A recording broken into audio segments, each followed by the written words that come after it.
Good morning, everyone. Welcome to the regular meeting of the City of Charlestown Sanitary Sewer Board. Today is July 16th, 2026, and it is 9 a.m. This meeting is being live streamed by city staff. We'll begin our meeting with the Pledge of Allegiance. I pledge allegiance to the flag of the United States of America and to the republic for which it stands, one nation, under God, indivisible, with liberty and justice for all. Thank you. Let the record show that all board members are present, as well as Clerk Treasurer Donna Coomer, and we have our attorney with us. Oh my God, Brad Benson. Sorry, Brad. We almost said Bo, but I don't want to do that to you. We have an agenda that's been provided. Entertain a motion to approve. I'll make that motion. Motion made by Michael Grayson. Second. Second by Nathan Grimes. Any edits to the agenda? Hearing none, all in favor say aye. Aye. Any opposed? That's unanimous. We have our standing business, which includes the approval of our meeting minutes from the regular meeting on July 2nd and the executive session on July 2nd. I will note that there's one error in the July 2nd executive session minutes to be corrected, and that is that Bo Zeller was the attorney present at that meeting instead of Brad. And we have our current claims and our payroll allowance docket from June 28th to July 11th. With that edit made, I would entertain a motion to approve. I'll make that motion to approve. Motion by Michael Grayson. Second. Second by Nathan Grimes. All in favor say aye. Aye. Aye. Any opposed? That's unanimous. Does anyone sign up for public comment? None. No old business. We'll move straight into new business. First up, we have our operators report. Tim Crawford. Good morning. Good morning. Typically on the second meeting of the month, I'll have before you the monthly reports. Due to some uncontrollable circumstances, that report has been done. I did not get it in to Randy before the deadline to get it to you.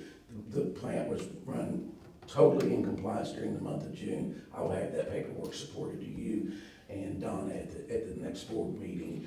Pardon me. So, but other than that, there has been a lot of activity in the utility, primarily with staffing. We've had some additional staff that we've brought on. The labor's position that this board approved months ago, I would say, has been filled with a new gentleman that started this Monday. So things are going well with that. We have, with this board's approval and recommendation and approval by the city council, starting Monday, we will have an administrative assistant. We're very, very fortunate to be able to have, Don might not look like this, but I'm not talking to you. we're getting one of our staff members to come over and work with us, and we're very excited about it. So, so we gained 2.5 people. The one I haven't talked about is the half person yet. And trust me, this young lady is not a half person. She come in on our summer work program, and she has done a phenomenal job. We have extended her a part-time position until she gets her full-time status at IUS, which is where she's going to go, and she's agreed to do that for us. So we're very excited. We've made a lot of improvements in that area. The construction continues at the plant, primarily in the phase 2. We're continuing to work on some issues that we're having. With that being said, unless you have any questions to the information I've presented to you at this point, I have asked Mr. Jim Haggerty to attend with us today. He has a couple of items, and he'll explain, but understand the presentation and change order are 2 separate items that we'll be talking about today. So I'll entertain any questions you have on stuff that I've given you. If no questions, I'll ask Mr. Haggerty to come up. No questions, just a comment that we've done this summer works program now for, I guess, 3 years. Yes, ma'am. And it's been really great, and I know sometimes the staff can get a little bit frustrated with having to bring part-time people in. It's something we don't pay for. The Southern Indiana Works program pays for the summer works program, and it gives young people an opportunity to explore career paths. And we've met some really outstanding young people through that. And Absolutely. So thank you to your staff for taking that young lady on through that program and training her, because it sounds like she's really been an asset, and there's been a reciprocity there. She's learned a lot from you guys, and we're benefiting from that from the plant. And as hard as it is to find people that are interested in wastewater as a career, Right. it's nice to know there are young people that are still just nerdy enough like us to want to be involved in that. So thank you for you and your staff. You're very welcome. It's Mentoring. been our pleasure. It truly has, so. And then we can welcome Jim up to make the presentation. Your presentations are on your tablets. I believe that everybody should see them, so. Yeah. Good morning. Glad to know that I'm nerdy. Well, I mean, I'm putting myself in that basket. I was out there touring the plant again yesterday, I so. love the interns. We have a few, and gives you a great opportunity to see the interns and get them interested in our field of interest. Thank you. My name's Jim Haggerty. I'm with Prime AE Engineering, formerly JTL. I got two items to discuss with you today. One is the additional sludge disposal costs that we're incurring at the plant. That is not included in the change order 6 that we're presenting to you. It's kind of an informational for future reference of why this will come to you at some point. And then I have kind of a summary of the past change orders as well as change order 6 to present to you today for consideration. So I will start with the sludge. You have I guess a small presentation in your package. So the original contract scope of services that we developed with the contractor was the city's responsibility. We had 2 sludge storage tanks. The city was responsible for emptying those sludge storage tanks. We provided some piping arrangement to allow them to discharge that to the new presses once we got to that point. Pace's responsibility, the contractor, was to dispose of 2 feet of sludge in your biolac or your aeration basin. So that's how we prepared the contract or bid the scope of work. When we got to the point of looking at the sludge storage tanks, sludge, which was the city's responsibility, there was a lot of debris. We didn't have good screens at the plant. There was a lot of debris, rags, applicators, trash, and that type of stuff. And we were concerned with 2 things. One was pumping it into the new dewatering equipment. That equipment is, the presses are $400,000. The pumps are $50,000 to $70,000. So we were, with all the debris, we were very conscious of the issue of possibly damaging equipment we just installed. As well, there was a time issue with that. Right now, I think Pace is in 2+ months of trying to dewater all this sludge. And the other concern, and Tim, you correct me, was the time. If the city did it, you all have additional responsibilities. You had to go out. If there was a sewer break, they would have had to leave, and we were concerned with delaying the contractor. So the decision was to pump all the sludge from the storage tanks, and I guess I should have had a diagram of it because I don't know how familiar you are with the treatment plant. They were the old Claire Jester tanks that we destroyed. That's where the sludge tank. So we ended up pumping it into the aeration basin and put it on Pace's responsibility to look at processing it. There's a couple of pictures, next down here on the disposal options. So we looked at several disposal options. Obviously, one was with the city to do it. I think the cost of disposal would have been in the $30,000 rate. 40,000. Disposal cost. Just disposal costs. But we were also looking at the time for staffing to do it. We possibly would have needed other equipment besides the equipment they had. And typically pump rentals about $20,000 a month. Plus the time issue was out there. So we looked at 3 other options. Option 1 was the geobags. That's what Tim has been using for many years now to dewater sludge out of their base. They're just basically big bags. We pump the sludge in. They're a mesh material. They let the water go out, but they keep the sludge in the bags and in water. Pace looked at portable presses too, to come in and use that. That cost was about $750,000 estimated cost. And then we looked at liquid hauling, and that cost was about $1 million. So we ended up deciding to go with the geobags. And then a couple of pictures after that, I'll show you these here very quickly. Excuse me. Those are the tanks with the geobags in it. You basically put them in a dumpster, you fill them, you let them dewater, and then they're hauled off.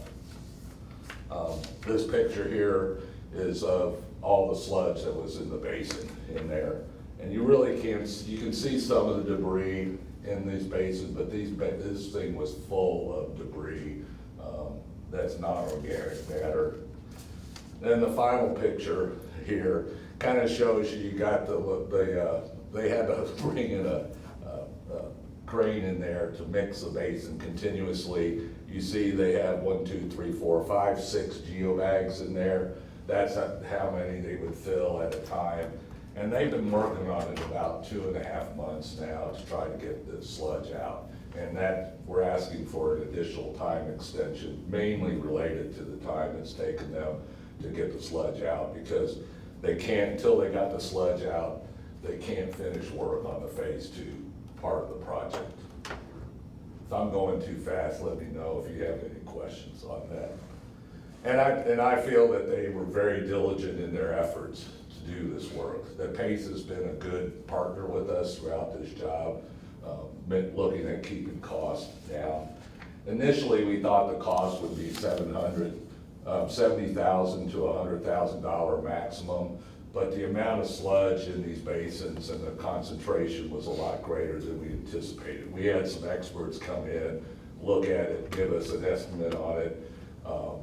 Blue River Technologies. Blue River Technology, they provided the bags. They came and gave us an estimate on the number of bags, and it actually has taken us twice as many bags as we thought originally.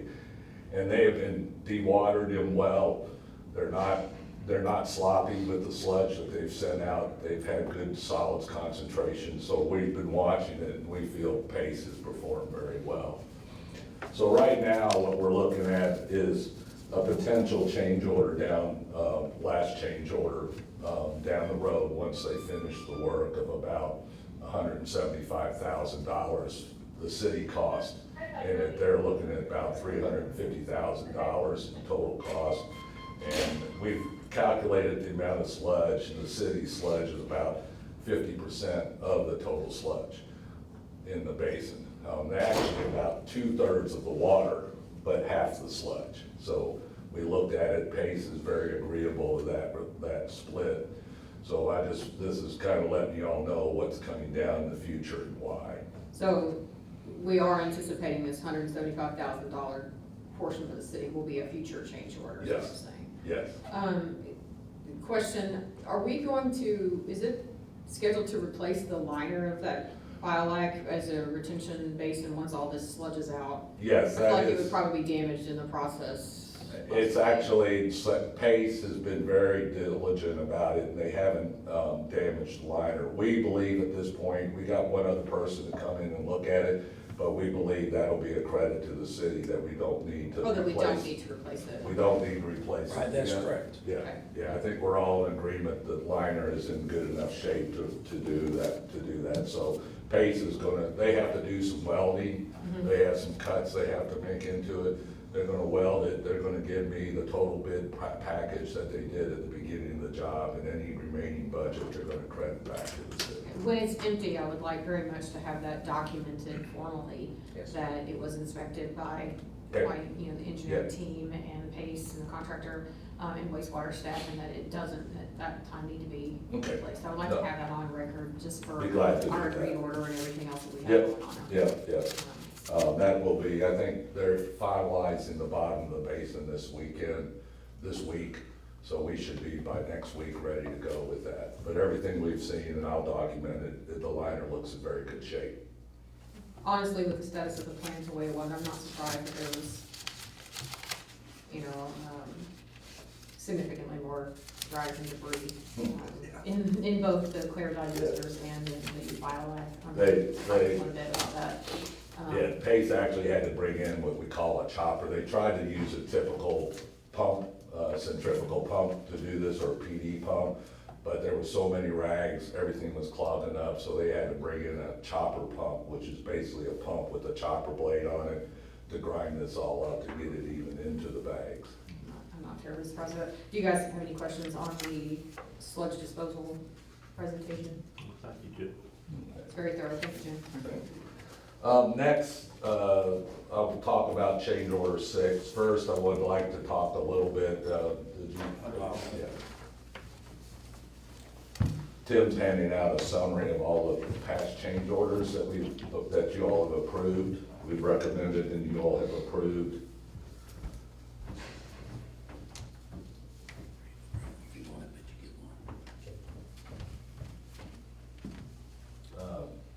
So I've outlined where the cost of the previous change orders have gone to, what they were. So change order 1, that was just a change order for updated Davis bacon wage rates. There was no cost related to that. That was just, we didn't have the right amendment, but the costs were the same in that. Change order 2, we bid this job prior to getting the final comments from IDEM, the Indiana Department of Environmental Management. We had a few minor changes that had to be done to a couple of pipes, and that cost was $7,361.95 that you all approved. Excuse me. Change order 3, this one was related to 2 items. One was a diffuser manufacturer change, based on my recommendation to the board. And then cascade aeration system expansion. We felt that it was important to go ahead and build a second cascade aeration system to help with maintenance as well as future. And we talked about this, and I think everybody agreed that it was a good improvement. I will tell you, the diffuser manufacturer, while I won't go into specifics, I am so glad we recommended and you all did that. I have another project down in Florida where I'm actually, after 3 months, having to take all the aeration basins out of service to redo the diffusers. So I think this is will provide you all real value by going with the different diffuser that we recommended. Change order 4, 2 elements to that. There was the portable samplers, the CCTV truck we purchased for you all, the Knox boxes for emergency access to the plant, and the power line relocation. That power line relocation had 2 purposes. One was for the expansion of the road and the additional road that River Ridge is going to do, as well as we were getting it out of the way of one of our entrances. It was in the way of that. So that was $462,726.52 for that. And then we had some electrical field order changes. Always in these type of jobs, when we get shop drawings in, there always are new updates and changes, especially on electrical areas. So we had to do some of that. The wet weather pump station, we had to reconfigure that design because the pumps that we had bid weren't going to work properly, so we looked at that and changed that.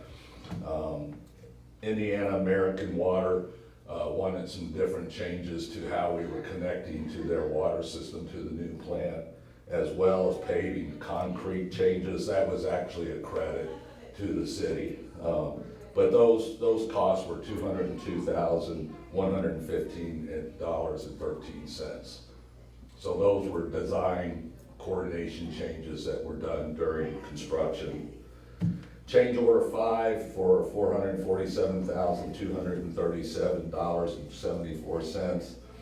Those were related, $313,867 of that was due to River Ridge Development Authority. They wanted to bring some new pipelines in. They had a new pump station, so we had to reconfigure 2 16-inch pipes plus Right. 2 16-inch They're pipes. going to 18, they're 18. They're 18s, yeah, going to 18 inches. Excuse me. And we had to modify our influent box where everything comes into with new valves and stuff. So that was related to a request by River Ridge for new lines coming into the plant. We had the furniture package for $58,850.10. And then the blower 2 wrapping, that was $90,075.13.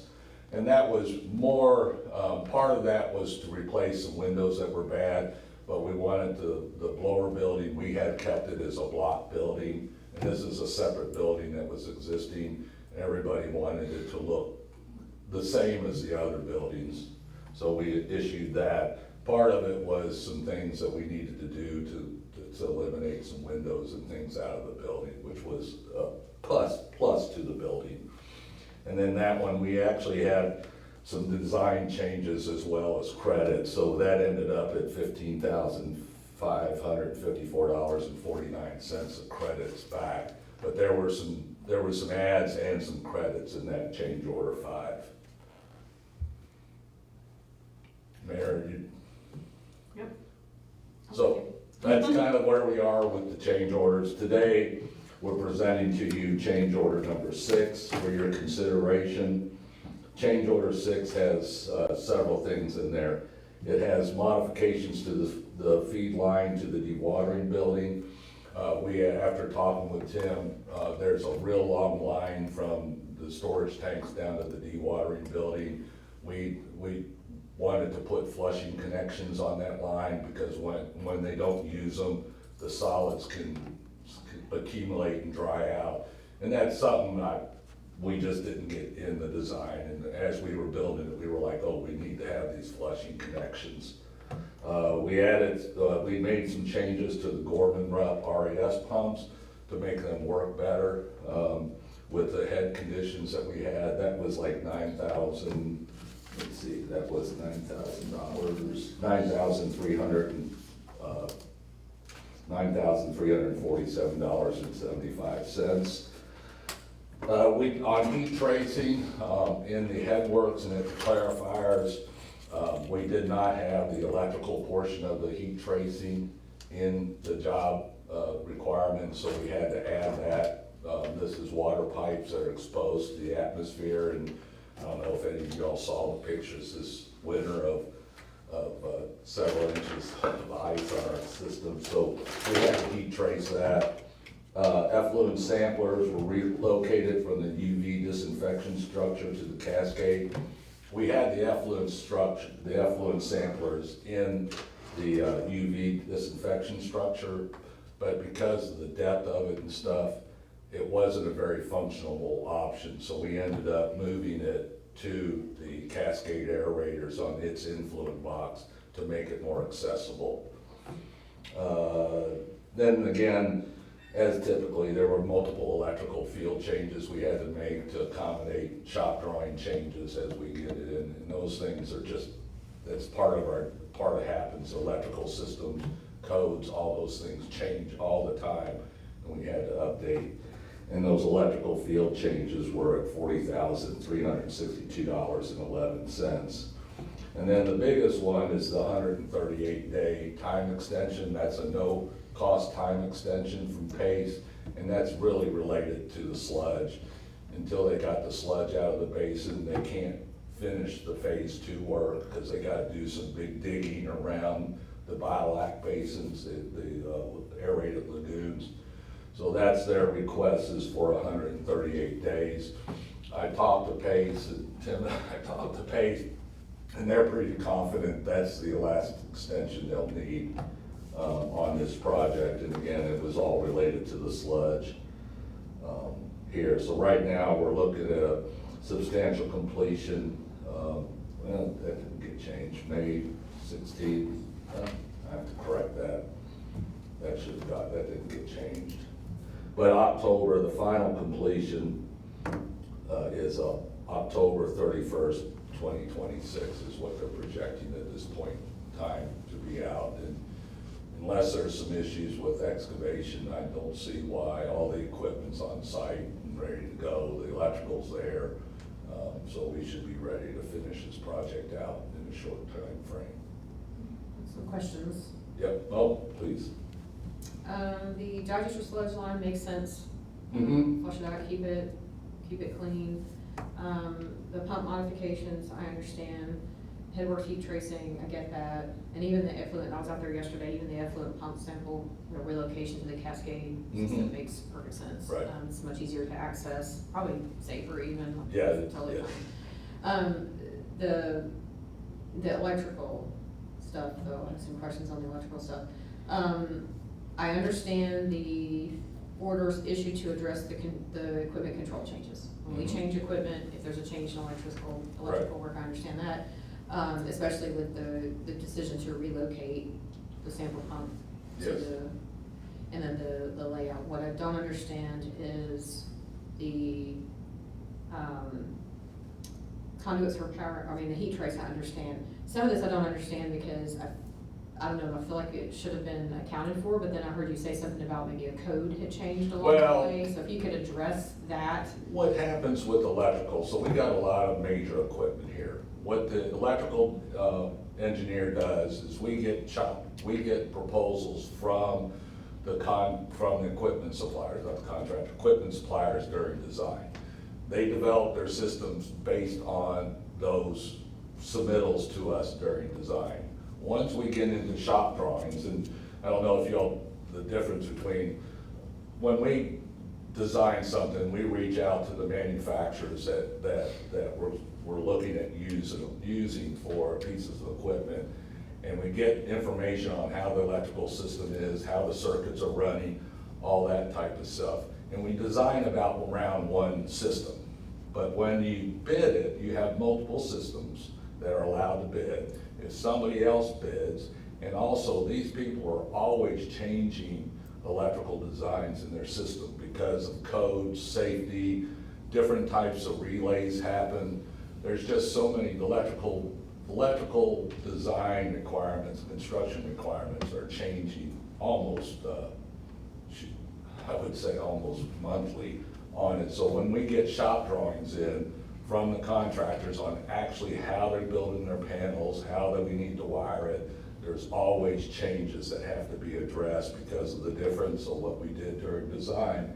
As you gotta remember, design was started almost 3 years ago, and now we're into bidding and actually constructing. There's always changes, and most of these are related to, I can get you more specifics on those, I'll be glad to do that. Just curious, because there's a heftier of the Yeah. increases through here. Some of it, like I said, makes Yeah, perfect I sense. It's think different over changes, to, wet weather pump station, I would say we're about $100,000 to $110,000 total of electrical. I'm not talking about Overall, yeah.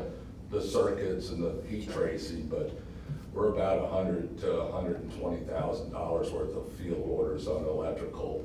And in my experience, on a project of this size, that is well within norms for our projects. And then I have another question, kind of unrelated to this, but also looking forward to anticipating any potential other increases outside of the 175 that you talked about for the sludge removal. When I was out there yesterday, in the building where the hydropneumatic tank is, Mhm. one of the pumps was Out. out, Yes. and I asked him about it because it was sitting outside, and he Yes. said there was a manufacturer flaw with it that was causing the bearings to go bad or something, and that one of the recommendations had been potentially to downsize that Right, pump. yeah. And if that cost comes to us, so my question to you is, if it's a faulty piece of equipment, if the bearings are going bad, would we not have a warranty on that? Would we not want to get the company that provided it to replace that at cost, rather than us having to downsize and then incur additional costs? There's a couple elements to that. One is the bearing cost. So the manufacturer is telling us that we're running that pump outside of preferred operational range. Okay. So that's one thing that we're still in discussion on that. When we designed the plant, we looked at the plant water system needs for a 4 MGD facility.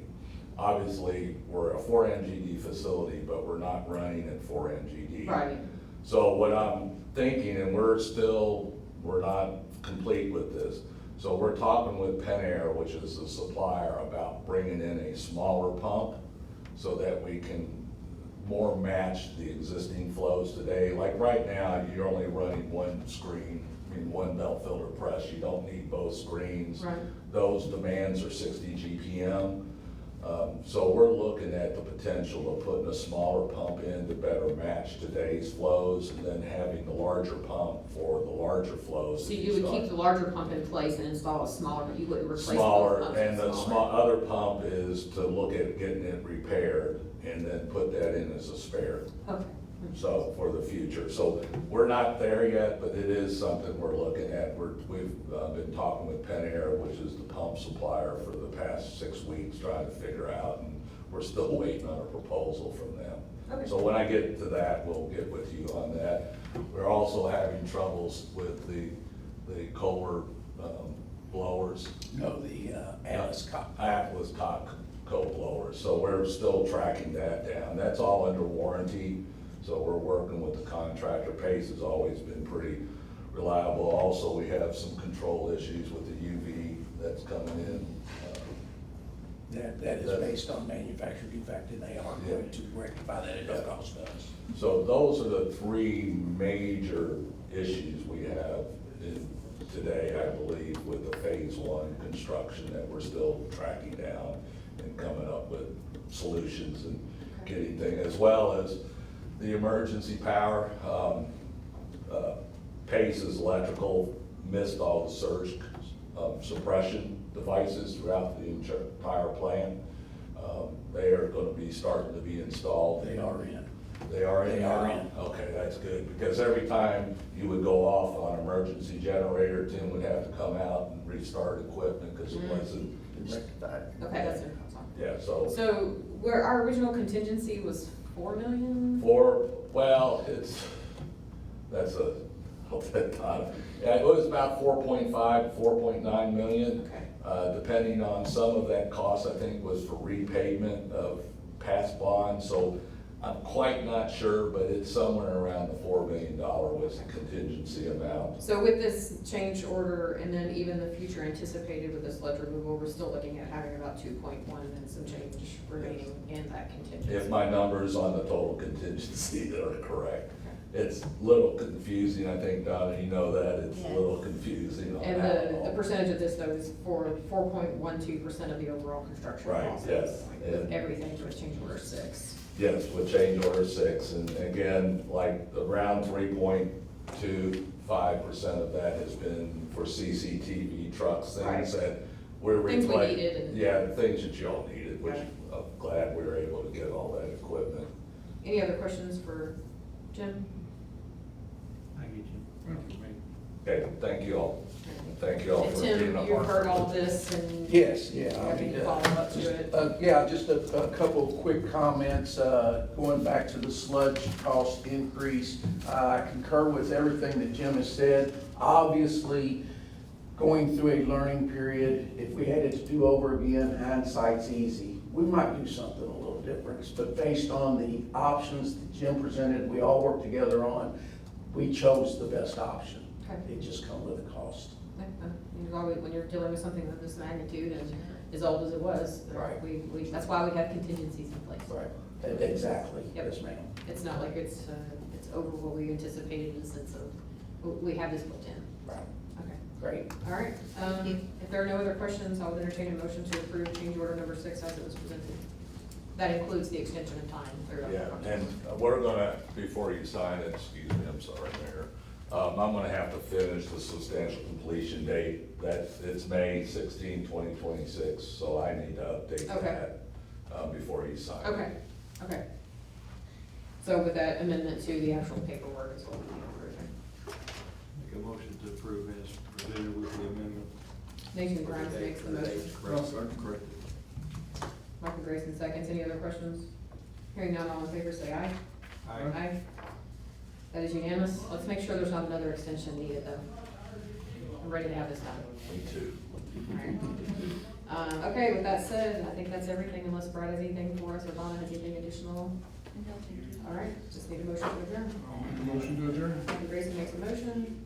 I'll second. Nathan Grimes seconds. All in favor say aye. Aye. Aye. Any opposed? Alright, we're adjourned.